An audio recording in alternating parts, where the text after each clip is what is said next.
السلام علیکم ورحمۃ اللہ۔ اعوذ باللہ السمیع العلیم من الشیطان الرجیم، بسم اللہ الرحمن الرحیم۔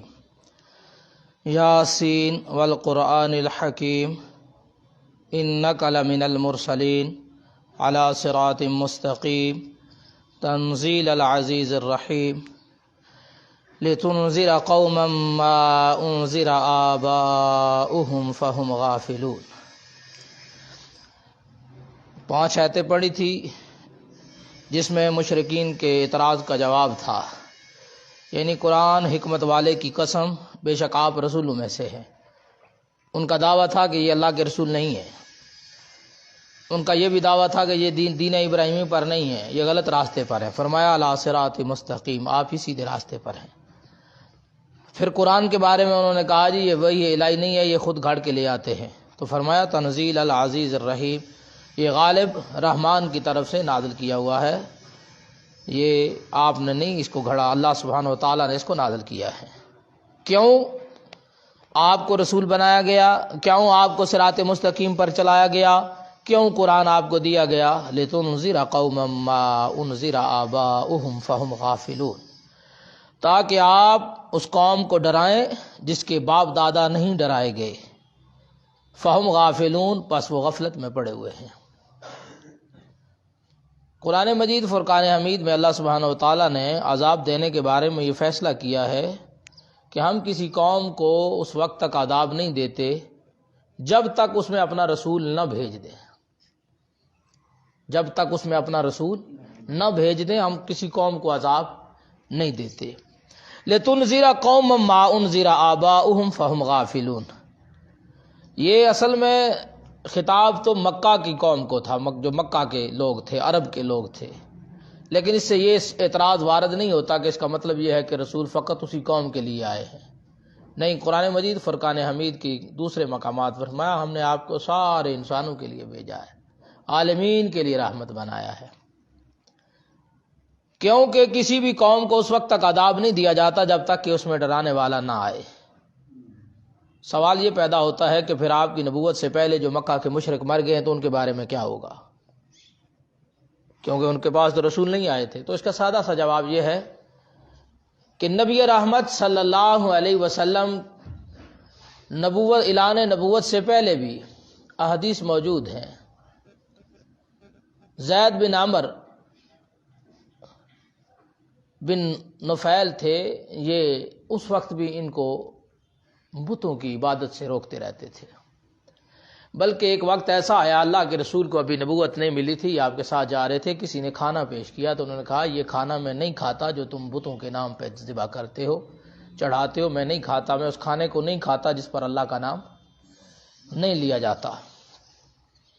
ان کے بارے میں یہ بھی آتا ہے کہ ایک دن وہ اپنی پیٹھ بیت اللہ کے ساتھ لگائے ہوئے کھڑے مکہ کے جوانوں کو مخاطب کر کے کہہ رہے تھے کہ لوگوں تم دین ابراہیمی پر نہیں ہو۔ زید بن عمر کہہ رہے تھے میں دین ابراہیمی پر ہوں،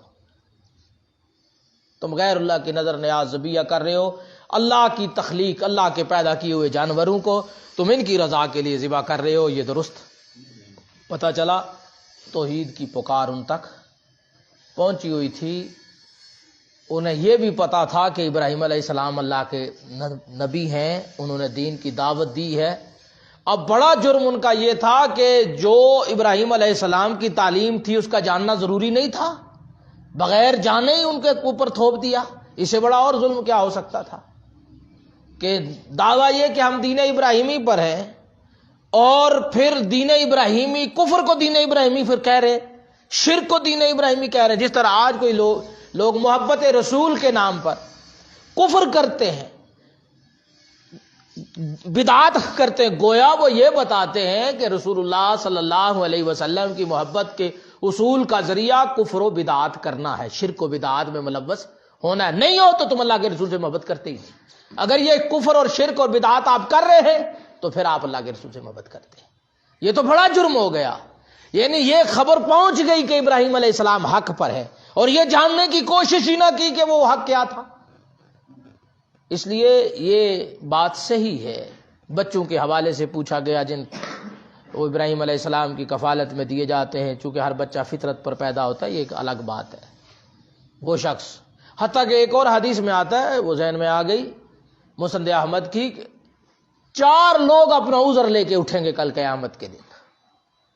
پہلا وہ جو اندھا تھا، وہ کہے گا اللہ میں نے دیکھا ہی نہیں، کیا ہو رہا ہے کیا مجھے نہیں پتا تھا۔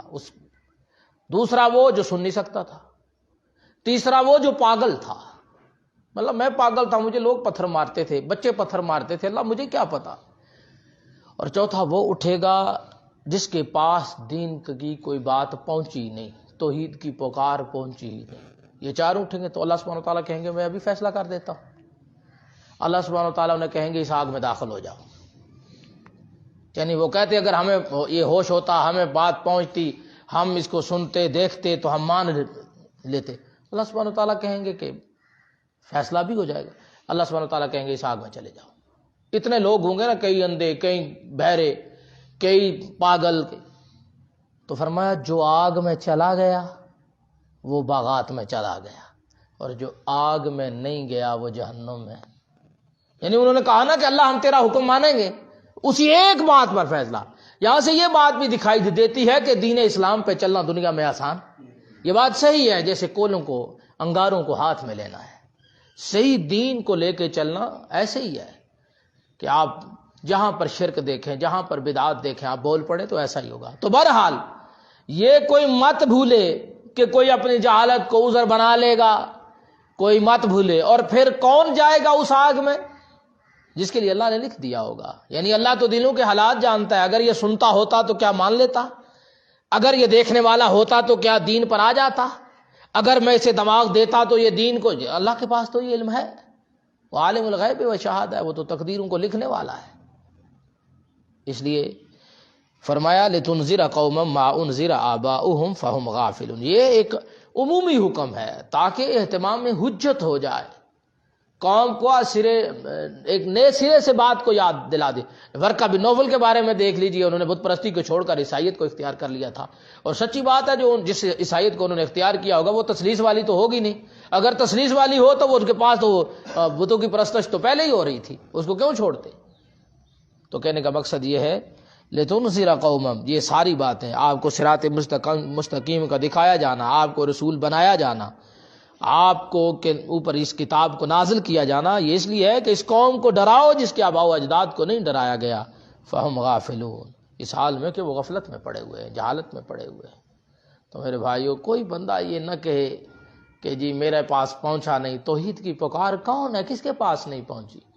پھر پیغمبر صلی اللہ علیہ وسلم نے ایک بات کر کے بات کو مکا دیا ہے کہ جس کو اللہ نے 60 سال عمر دی اس کا کوئی عذر نہیں چلے گا۔ کیا مطلب؟ اس سے نیچے والے کا عذر چل جائے گا؟ جی نہیں چلے گا۔ کہنے کا مقصد یہ ہے کہ ایک آدمی 60 سال عمر گزار کے چلا جاتا ہے، یہ عمومی بات ہو رہی ہے۔ بندہ کہ جی 30 سال میں چاہیے، ایک بات عمومی ہو رہی ہے کہ جو شخص اس معاشرے میں 60 سال تک رہا، اسے میری نشانیاں دیکھ کر ہی میرے بارے میں سمجھ نہ آ سکی، شرک میں ڈوبا رہا، تو اب اس کا کوئی عذر نہیں چلے گا۔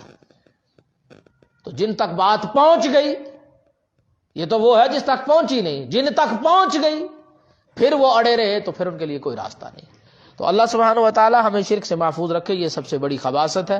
اسی سے انبیاء، یعنی ایک آدمی ہے جس کے پاس دین نہیں پہنچا، اسے دین کے کسی علم کا نہیں پتا، لیکن وہ شرک کر رہا ہے تو مارا جائے گا۔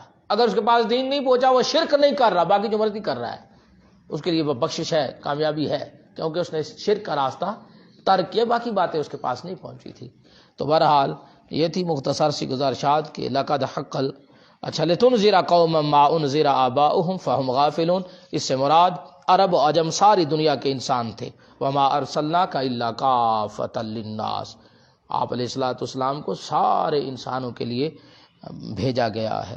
اللہ سبحانہ و تعالی ہم پر رحم فرمائے اور کتاب و سنت سے بہترین انداز میں رہنمائی لینے کی توفیق عطا فرمائے۔ اللہ ہمیں شرک سے محفوظ فرمائے۔ سبحانک اللہم و بحمدک، اشہد ان لا الہ الا انت، استغفرک و اتوب الیک۔ اللہم صلی وسلم علی نبینا محمد۔